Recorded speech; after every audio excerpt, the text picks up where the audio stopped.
მეტროსადგურ ავლაბრის რეაბილიტაციის დასრულების თარიღი ისევ გადაიდო. Ამჯერად სამუშაოების დასრულების ბოლო ვადად 2024 წლის დეკემბერია განსაზღვრული. ეს უკვე მესამე შემთხვევაა, როცა სადგურის ვესტიბულის სარეაბილიტაციო სამუშაოების ვადამ გადაიწია.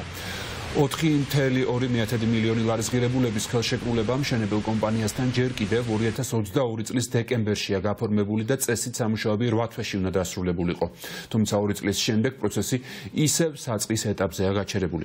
ჟანა აყოფაშვილი მუშაობს თემაზე. ჟანა, რა ახსნა აქვს თბილისის მერს და რამდენად დამაჯერებელია ეს არგუმენტები მისი ოპონენტებისთვის? მიშა, ამ დრომდე უცნობი არის კონკრეტული მიზეზი და ოფიციალური მიზეზი, რის გამოც ავლაბრის მეტროს რეაბილიტაციის დასრულების ვადა გადაიწია, თუმცა მოცემულობა არის ასეთი, რომ ვადა არის შეცვლილი და ავლაბრის მეტროს რეაბილიტაცია 2024 წლის ბოლომდე ვერ დასრულდება.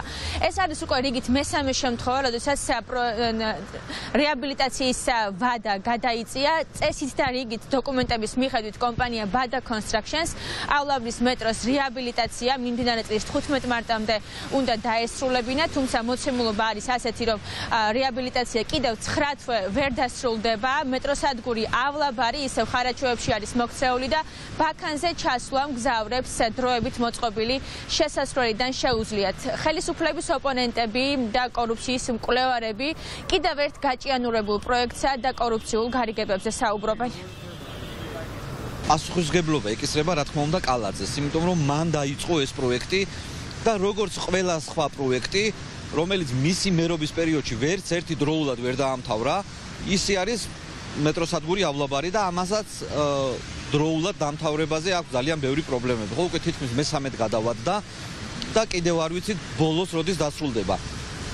ეს ყველაფერი არის იმის ბრალი, რომ არ გეგმავს ეს ადამიანი, არ აკეთებს არაფერს ნორმალურად, არ აკეთებს არც ერთ პროექტს სრულყოფილად და სისტემა აწყობილი აქვს თავის პიარზე. Bada Construction არის თბილისის სატრანსპორტო კომპანიის ფავორიტი კომპანია, რომელიც მუდმივად იგებს ტენდერებს, შემდეგ ვადებში არ ასრულებს. არის პრობლემა ხარისხი, არის სხვადასხვა ჩამორჩენა, თუმცა მაინც ამ კომპანიას უფორმებს ხელშეკრულებებს თბილისის მერია და თბილისის სატრანსპორტო კომპანია. რატომ? იმიტომ რომ ისინი არიან ქართული ოცნების შემომწირველები და ეს არის მათი საარჩევნო სქემა. თუ შესწირავ ქართულ ოცნებას, ყველანაირი პასუხისმგებლობისგან ხარ თავისუფალი.